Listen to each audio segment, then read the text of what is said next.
Good morning, comic book fans. Welcome back to Comics in 5 Minutes. I'm your other Shorty. I'm going to review the new Cyberpunk 27 miniseries, issue 1, Chrome this time. Now, you're probably thinking, wow, it's been a while since Shorty really went off on about politics in comic books, and now he's talking about a Cyberpunk comic book. That is almost certainly going to happen, because, in case you didn't know, Cyberpunk is inherently a political genre. But, I have to say, weirdly, for this issue 1, there isn't quite as much of that to sink my teeth into, but I don't think that's a bad thing. I think what we get here is quite a lot of setup, quite a lot of interesting little ideas that could be explored throughout. Some taken from the video game, some from just general cyberpunk theory and how capitalism is always going to screw us over through corporations and competent government. Now, the two things that really hit home for this one is the setting of it. It is in one of the junk scrapyards in the outer rim area of the Cyberpunk Night City area.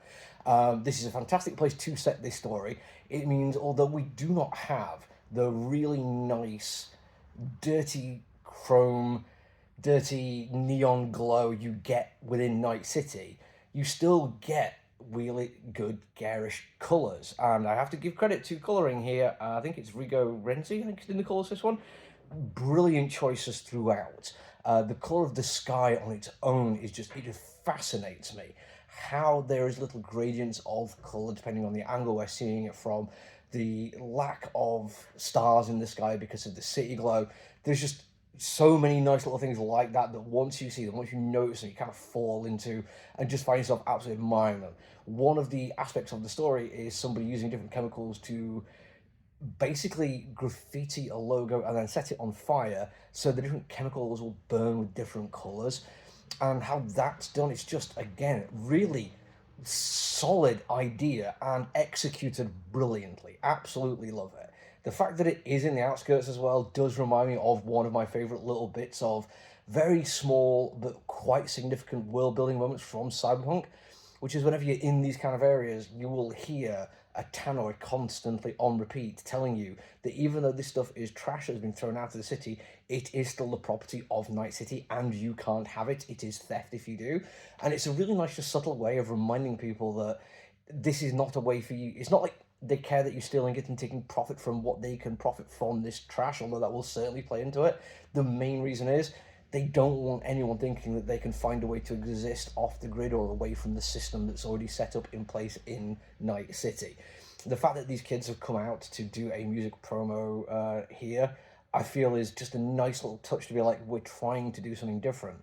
We also get the fact that one of our four main characters that we meet here is somebody who is a musician who has recently signed onto a record label, but the label is not doing anything to actually benefit them. The label in this kind of scenario is, again, part of the capitalist infrastructure, which is there to just extract as much wealth as they can while spending as little as possible, kind of forcing people to go their own way and do their own thing. And it's very, very telling that this person is clearly so defined by their music being anti-authoritarian, being anti-system, being its own anarchic thing, but still only seeing the root success of going through that system. The system that they hate, that they're fighting against. And I think those are just two really nice little bits that I think we can expand on and carry on through.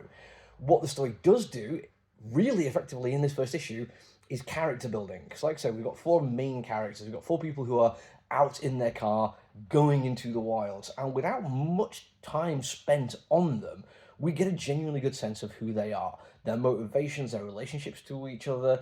The little quirks of personality are coming through already very early on. Fantastically done, not just by the writing of it, but the artistry as well. Tommaso Bonato does a brilliant job at this. Every single character is fantastically unique. Every single person, down to the way they shift their eyes, their hairstyles, the clothes they're wearing, the smiles on their faces, everything about them just screams to me that this is care, love, and affection put into it.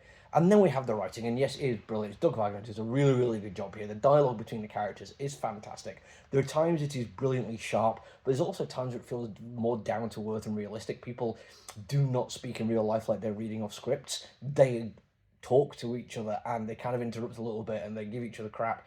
It all comes across brilliantly. And then we have the building tension of the actual story, that there is some kind of killer in the wasteland and there are people trying to find it. And we get this nice idea of, like, we don't know who the killer is, but they instantly set as the bad guy. But then the people coming to deal with this bad guy are not good guys themselves. There is a really nice sense of who can we trust, building up not just the tension of the violence is to come, but who can we trust, who has our back, who will be there for us. A whole bunch of things coming together in just the first issue. This is probably one of my favourite of the Cyberpunk comic books I've read so far. It looks fantastic and reads brilliantly. You should check it out. That's it for me for now, though. Until I see you all again, look after yourself, everyone. Stay safe. Bye!